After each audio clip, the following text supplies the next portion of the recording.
تیرے باپ دادا لوگ ہیں. ارے انہیں بتا رہا ہے کہ کتنی عورتیں بیوہ ہو گئی جنہوں نے کسی ایک عورت کو بیوہ نہیں بنایا. خدا کی قسم جتنے آج تک پکڑے گئے ایک بھی آتنکوادی اس میں سنی نہیں تھا اور نہ سنی ہو سکتا ہے. اس لیے کہ جو خواجہ کو ماننے والا ہوتا ہے وہ آتنکوادی نہیں ہو سکتا. آتنکوادی وہی ہوں گا جو خواجہ کا غدار ہوں گا.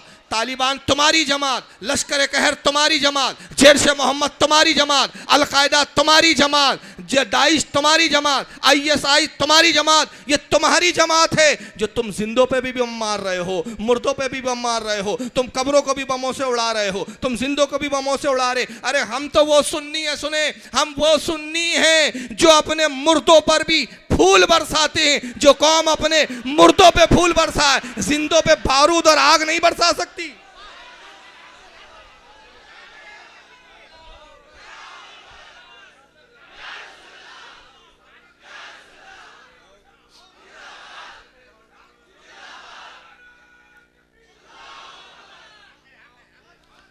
یہاں مکاری کرتے ہیں یہ لوگ. ایک مت ہو جاؤ, یعنی ہمیں گستاخ رہنے دو, دل میں گنجائش رکھو, اپنے اپنے عقیدے پہ قائم رہو. خبیث کے بچے تو کفر کے عقیدے پہ قائم ہے کیوں؟ تو نبی کا گستاخ بن کے عقیدے پہ ٹکا کیوں ہے؟ ہم سے کہتا ہے ہم گستاخ, ہمیں گستاخ رہنے دو, ایک دوسرے کی مسجد میں آنے دو. حضور نے نماز جنازہ پڑھا دی. اچھا یہ بھی تو بتا دیا ہوتا. اب اس سے نتیجہ کیا لے رہا ہے کہ جب حضور نے منافق کی نماز جنازہ پڑھائی تو تم ایک دوسرے کے پیچھے نماز کیوں نہیں پڑھتے ہو؟ یہ ہے ادھورا دین. کیونکہ وہابی ہی ادھورے باپ کی اولاد ہوتا ہے. آدھا پڑوسی کا حق ہوتا ہے نا اس میں, یہ تو چلے میں چلے جاتا ہے. نہیں سمجھے آپ لوگ؟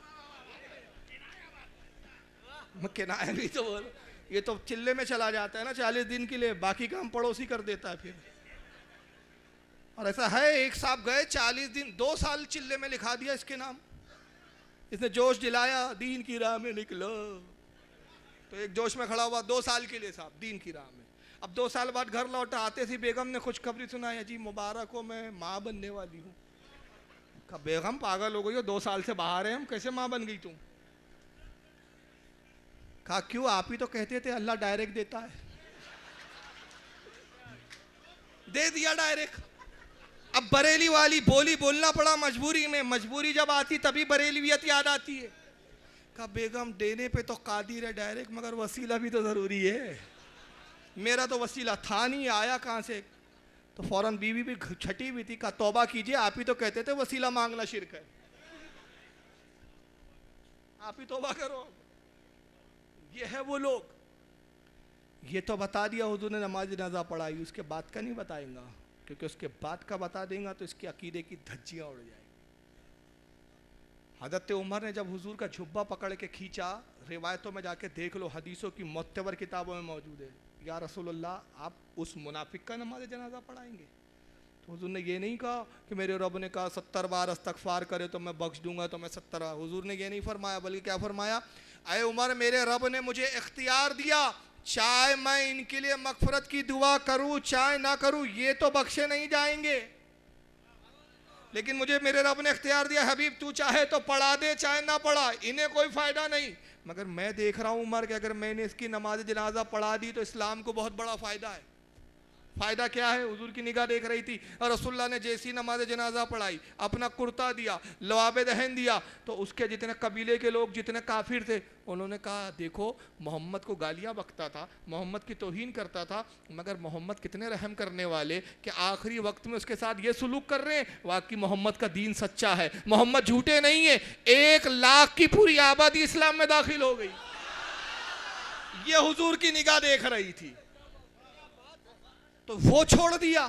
اب حضور نے جب نماز پڑھا دی تو نماز پڑھانے کا مقصد کیا تھا؟ اللہ نے تو اختیار دیا تھا, حبیب پڑھا دو, تجھے ابھی اجازت ہے. اس کو کوئی فائدہ ملنے والا نہیں ہے, یہ گستاخ ہے, یہ تو جہنم میں جائیں گا, لیکن تیرے نماز پڑھانے سے اسلام کو فائدہ مل جائے گا. اب حبیب فائدہ ہو گیا, اسلام آ گیا, تو سورہ توبہ آیت نمبر 84 نازل ہوئی. وہ نہیں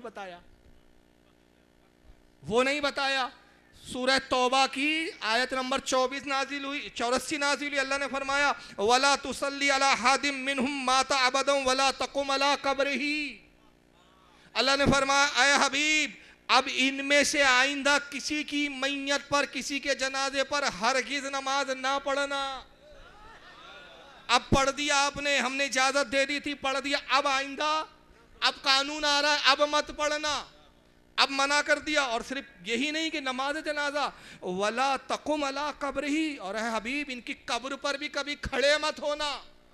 نماز پڑھنا تو بہت دور کی بات ہے, یہ منوس تو اس لائق نہیں کہ مرنے کے بعد ان کی قبر کے پاس کھڑے ہو. مجھے بتاؤ یہ اتنے بدترین کہ ان کی قبر کے پاس کھڑا ہونا جائز نہیں, تو جب یہ زندہ ہو تو ان کی صحبت میں بیٹھنا کیسے جائز ہوگا؟ کہا آئندہ بھی ان کی قبر پہ بھی نہ کھڑے ہونا. اب میں چیلنج کرتا ہوں ان وہابیوں کو, تم کہتے ہو کہ حضور نے تو منافق بھی پڑھ لی, تو ہم منافق صحیح, دل میں گنجائش رکھو, ہمارے پیچھے تم نماز پڑھ لو, ہمیں تمہارے پیچھے پڑھنے دو. تو اگر تم سچے ہو تو ایک ایسی روایت, ضعیف سے ضعیف بھی روایت بتا دو کہ اس آیت کے بعد, اس آیت کے نزول کے بعد رسول اللہ نے کسی منافق کی نماز جنازہ پڑھائی ہو.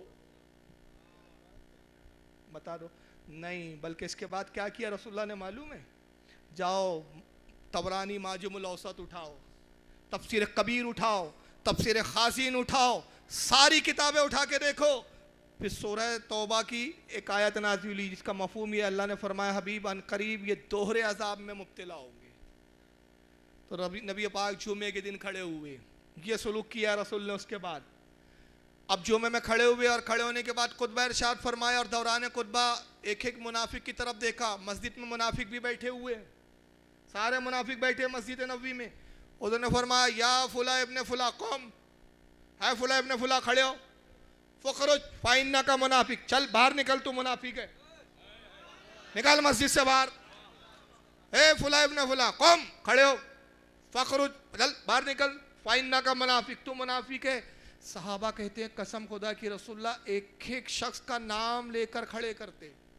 اور البدایہ والنہایہ میں ابن کثیر نے بڑی تفصیل سے لکھا ہے روایت, اور البدایہ والنہایہ کا جو مصنف ابن کثیر ہے انہی کی جماعت کا گرو گھنٹال ہے. بہت مانتے یہ لوگ, ہم تو خاموشی اختیار کرتے ہیں ان کے بارے میں, لیکن یہ لوگ اپنا بزرگ کو پیشوا مانتے. البدایہ میں لکھتے ہیں کہ بعض صحابہ کرام کھڑے ہوئے اور وہ اس انتظار میں کہ میرے قبیلے کے منافقوں کا نام لے تو آج موقع ہے کہ اپنی پوری جو ہے بھڑاس نکال لوں. حضرت ابو ایوب انصاری رضی اللہ تعالیٰ نے ان کے قبیلے کے منافق کا نام لیا. حضور نے ان کے قبیلے کے کچھ منافقوں کا اے فلاں اٹھ اٹھ اٹھ اٹھ, جیسے وہ کھڑے ہوئے حضرت ابو ایوب آئے اور ان کی داڑیاں پکڑ کے کھینچنے لگے, چلو نکلو کمین کے بچوں باہر, چلو جاؤ ابن کثیر کی البدایہ دیکھ لو. داڑھی پکڑ کے نکالا. اس میں ایک صحابی جن کا نام ابو محمد ہے, وہ کھڑے ہوئے اور دیکھ رہے کہ میرے قبیلے کے منافقوں کا نمبر کب آتا ہے. آج سب حضور نکال رہے ایک ایک کو. جیسی حضور نے ان کے قبیلے کے منافقوں کا نام لیا تو ان کے قبیلے کے کچھ زیادہ تھے, انہوں نے کہا کس کس کی داڑھی پکڑوں, ایک ہو تو داڑھی پکڑوں, یہاں تو بہت سارے دکھ رہے میرے قبیلے کے. تو کھڑے ہوئے انہوں نے اپنا امامہ کھولا اور دو چار کی گردن میں ایسا لپیٹا اور پیچھے سے سر پہ ٹپو مارتے رہے, نکل خبیث کے بچوں نکلو. صحابہ کرام نے ایسے ذلیل کر کے نکالا. ملا علی قاری مرقات شرح مشکات میں فرماتے ہیں 700 منافقوں کو حضور نے اس دن نکالا ہے. کتنے منافقوں کو؟ 700 منافق. یہ منافق بڑے پکے نمازی ہوتے, اس کا بھی والے ایک دوسرے کے لیے گنجائش رکھو, نماز پڑھنے دو, گستاخی کر رہے کرنے دو, لیکن نماز مت چھوڑنے دو ہمیں. تو انہوں نے کیا کیا, جب مسجد سے باہر نکل گئے تو حضرت عمر اتفاق سے اس دن لیٹ آئے, تاخیر ہو گئی تھی. جب یہ 700 لوگوں کو دیکھا, ٹوپی والے, امامے والے, اور کچھ عورتیں بھی تھیں اس میں, 60 کے قریب عورتیں تھیں, ملا علی قاری کے تھے, عورتوں کو بھی باہر بھگایا. حضرت عمر رونے لگے, انہیں لگا میرا جمعہ چھوٹ گیا, نماز ختم ہو گئی آج, کیونکہ ساری جماعت نکل رہی ہے. جب پہنچے روتے ہوئے کہ آج جمعے کی نماز چھوٹ گئی مجھ سے, دیکھا تو رسول اللہ خطبہ ارشاد فرما رہے تھے. تو خوش ہو گئے کہ چلو جمعہ بھی باقی ہے. آپ خاموشی سے بیٹھ گئے. خطبہ جب ختم ہوا تو ایک صحابی سے پوچھتے اپنے پڑوس کے جو بازو تھے, کہا کہ کیا بات ہے یہ بغیر نماز پڑھے بھاگ گئے؟ تو انہوں نے کہا عمر بھاگے نہیں ہیں, آج مسلمانوں کے لیے خوشی عظیم ہے, مسرت کا مقام ہے. حضور نے آج سارے منافقوں کو نکال دیا اور وہ ہوا جو تم چاہتے تھے. حضرت عمر یہی چاہتے تھے, نکال دیا. اور اللہ نے اپنے حبیب پر یہ آیت نازل کی, سورہ توبہ کی, کہ اے حبیب ان قریب اللہ انہیں دوہرا عذاب دیں گا. تو اے عمر پہلا عذاب تو ہم دیکھ چکے کہ جن مصطفیٰ صلی اللہ علیہ وسلم نے رسوا کر کے نکالا ہے, اور دوسرا عذاب ان قریب قبر میں خود دیکھ لیں گے. تو اب منافق بڑے پکے نمازی تھے بھائی، نکالنے کے بعد ان کو تو عقل آ جانا چاہیے تھا نا کہ جب رسول نے اپنی مسجد سے نکال دیا تو اس کا مطلب ہمارا عقیدہ درست نہیں ہے. جیسے کہ وہ شخص کو عقل نہیں آئی تھی کہ حضور نے جب بتا دیا کہ تیرے دل میں یہ ہے کہ میں صحابہ سے بہتر ہوں، اس نے بھی معافی نہیں مانگی، انہوں نے بھی معافی نہیں مانگی، بلکہ کیا کیا، کہا محمد تجھے تو ہم چھوڑ سکتے ہیں، نماز کو نہیں چھوڑیں گے. سمجھ رہے نا؟ ہم اے اللہ کے رسول تجھے چھوڑ سکتے ہیں، تیری آل کو چھوڑ سکتے ہیں، لیکن تبلیغ نہیں چھوڑیں گے، جماعت نہیں چھوڑیں گے. تو انہوں نے بھی کیا کیا، پھر ایک مسجد کی تعمیر شروع کی اور اس مسجد کا نام رکھا مسجد زرار. قرآن کے اندر پارہ نمبر 10 سورہ توبہ میں یہ مسجد زرار کا پورا واقعہ موجود ہے، وہاں جا کے پڑھ لیجئے. آپ ان وابڑوں کا ہی قرآن کا ترجمہ اٹھا لیجئے، وہاں بھی یہی ملے گا. مسجد زرار تعمیر کی، بڑی شاندار بنائی، لکڑوں کی نقاشی اس کے اندر، جبکہ رسول اللہ کی مسجد بڑی سادی تھی، اینٹوں کی دیوار تھی، اس پر کھجوروں کی چھالوں کی چھت تھی. انہوں نے چھت بھی پختہ بنائی، دیواریں بھی پختہ بنائی، لکڑوں کے اس میں جو ہے نقاشی کی، جھومر لگایا، بڑی عالیشان مسجد بنائی. اور مسجد بنا رہے پھر حضور کے پاس آئے، بے شرم دیکھو کتنے تھے. کہا کہ محمد آپ نے ہمیں اپنی مسجد سے تو نکال دیا، ٹھیک ہے اب آج سے مسجد نبوی میں نہیں آئیں گے، مگر ہم نے بھی ایک مسجد بنائی ہے، آپ وہاں آ کر 2 رکعت نماز پڑھ دیجئے تاکہ برکت آ جائے. یعنی اس وقت کے منافق کا بھی عقیدہ تھا کہ حضور جہاں آ جائے وہاں برکت آ جاتی ہے، مگر یہ ان سے بھی گیا بیتا ہے. تو اللہ کے نبی نے فرمایا کہ ابھی میں جہاد پہ جا رہا ہوں، اس کے بعد میرے رب کا حکم جو ہوگا میں اس پر عمل کروں. سرکار جہاد کے لیے چلے گئے. بدبختی دیکھو، حضور اپنے صحابہ کے ساتھ جہاد پہ جا رہے اور یہ مسجد بنانے میں لگے ہوئے ہیں. یہ حضور کے ساتھ جہاد پہ نہیں جا رہے کیونکہ منافق تھے نا. اب اللہ کے نبی جب واپس تشریف لائے، یہ پھر دوبارہ آئے، کہا محمد آپ نے وعدہ کیا تھا، چلیے ہماری مسجد میں نماز پڑھ دیجئے. تو قرآن کی آیت نازل ہوئی، اللہ نے فرمایا حبیب اس مسجد میں ہرگز کھڑے نہ ہونا. مفہوم ہے آیت کا، اے حبیب اس مسجد میں ہرگز کھڑے نہ ہونا جس مسجد کی بنیاد پہلے ہی دن سے فتنہ اور فساد پر رکھی گئی ہے. یعنی قرآن نے بتایا کہ ہر مسجد مسجد نہیں ہوتی، بہت سی وہ ہوتی ہے جس کا نام مسجد ہوتا ہے لیکن وہاں ہوتے ہیں فتنے اور فساد. اے حبیب اس مسجد میں کھڑے نہ ہونا جس کی بنیاد پہلے ہی دن سے فتنہ اور فساد پہ رکھی گئی. آپ کے لیے وہی مسجد بہتر ہے جو پہلے ہی روز سے تقوی اور پرہیزگاری پہ جس کی بنیاد ہے، یعنی مسجد نبوی شریف. تو اللہ کے نبی نے فرمایا جاؤ اس مسجد کو ڈھا دو. کس کو ڈھانے کا حکم دیا؟ مسجد کو. قرآن نے بھی اس کو مسجدی لفظ استعمال کیا، گھر نہیں کہا، مسجد زرار نام ہے اس کا. سرکار نے کہا اس کو ڈھا دو. صحابہ گئے تو یہ بیچ میں کھڑے ہو گئے منافق، کہا کہ ہم اللہ کے گھر کو ڈھانے نہیں دیں گے. وہ یہ نہیں دیکھ رہے حکم کس کا ہے. صحابہ اکرام نے ان سے کچھ جھڑپ ہوئی، جنگ ہوئی، لیکن یہ صحابہ کے سامنے ٹک نہ پائے. نتیجہ یہ ہوا کہ انہوں نے ہتھیار ڈال دیے، کچھ مارے گئے. صحابہ نے مسجد کو ڈھا دیا. حضور کو اطلاع دی گئی، آقا صلی اللہ تعالی وسلم تشریف لائے اور اس کے بعد فرمایا محمد اور اس کا رب ان کھنڈروں کو بھی گوارا نہ کریں گا. اے لوگو اس پر تیل چھڑکو اور اس میں آگ لگا دو. مسجد زرار کے کھنڈر کو بھی جلا کے راکھ کر دیا گیا. یہ کیوں؟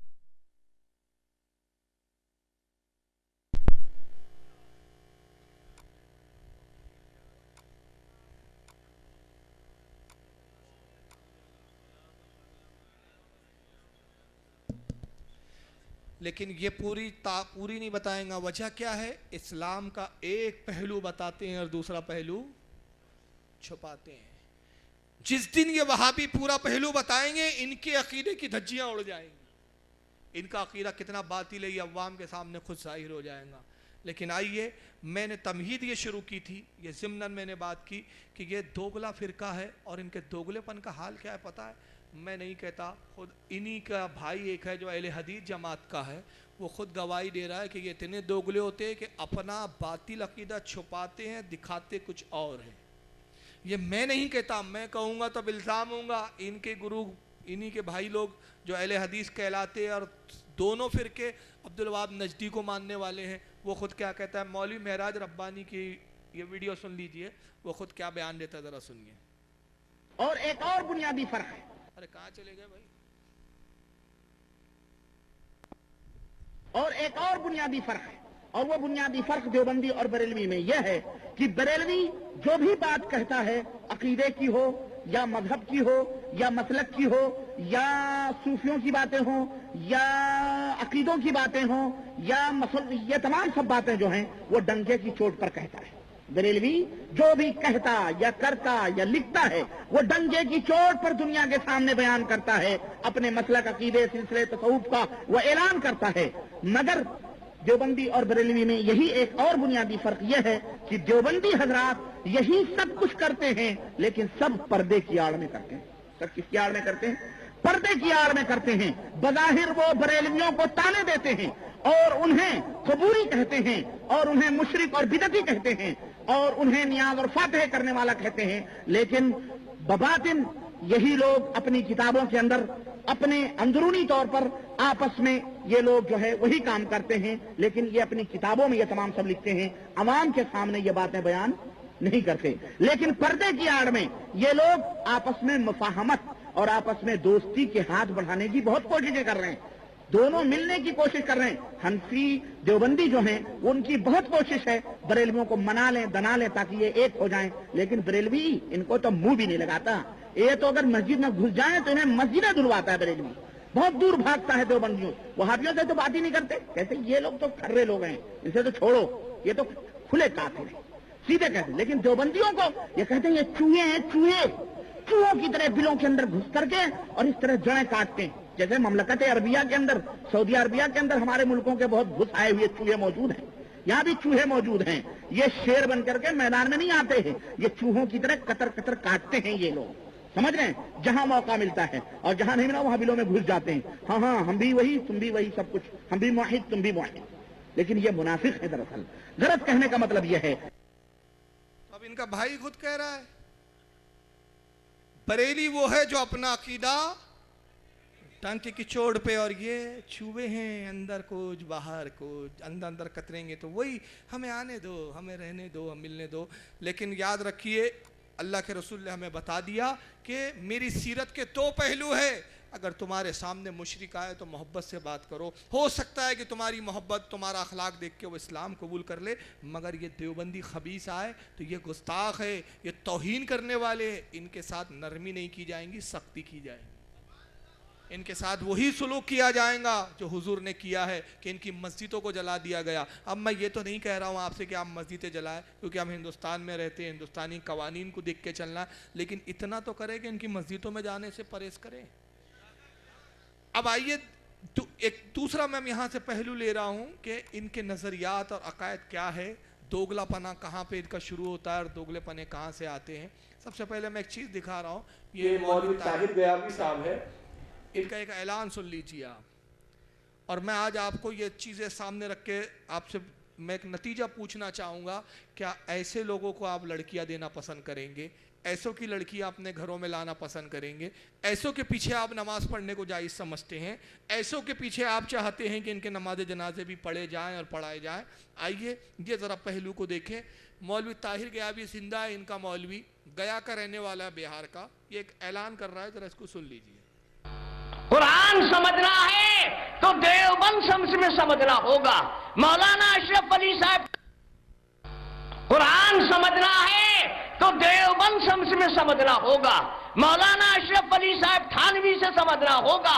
مولانا اشرف علی صاحب تھانوی سے سمجھنا ہوگا. اب دیکھیے اس نے ایک بات کہی ہے, قوم کو نصیحت کی ہے کہ قرآن سمجھنا ہے تو دیوبند سے سمجھنا ہوگا, قرآن سمجھنا ہے تو مولانا اشرف علی تھانوی سے سمجھنا ہوگا. اور لوگ یہی سب سمجھنے کے لیے جماعتوں میں آج کل جانے لگے ہیں, ان کو پتہ ہی نہیں ہے کہ یہ کیا سمجھائیں گے جن کے عقیدے خود باطل ہے. آئیے ذرا انہوں نے خود قرآن کو کتنا سمجھا ذرا دیکھیں. ایک میں قرآن آپ کے سامنے پیش کر رہا ہوں, دیکھیے یہ ہے ترجمہ قرآن محمود حسن صاحب کا, جو مولوی اشرف علی تھانوی کے استاد تھے. مولوی اشرف علی تھانوی کے استاد ہے, استاد سے شروع کر رہے ہیں ہم لوگ. اور یہ قرآن پاک کا ترجمہ سعودی عرب نے چھاپا تھا کسی زمانے میں, اور حاجیوں کو مفت بانٹا گیا تھا. اب چھاپنا بند کر دیا کیونکہ پہلے دونوں بھائی تھے, اب جھگڑا لڑ لیا. اب سعودیہ کے اہل حدیثوں نے خود دیوبندیوں پہ کفر کا فتویٰ لگا دیا, اور ایک کتاب لکھی ہے اس کے بارے میں, اس کا نام ہے القول البلیغ. القول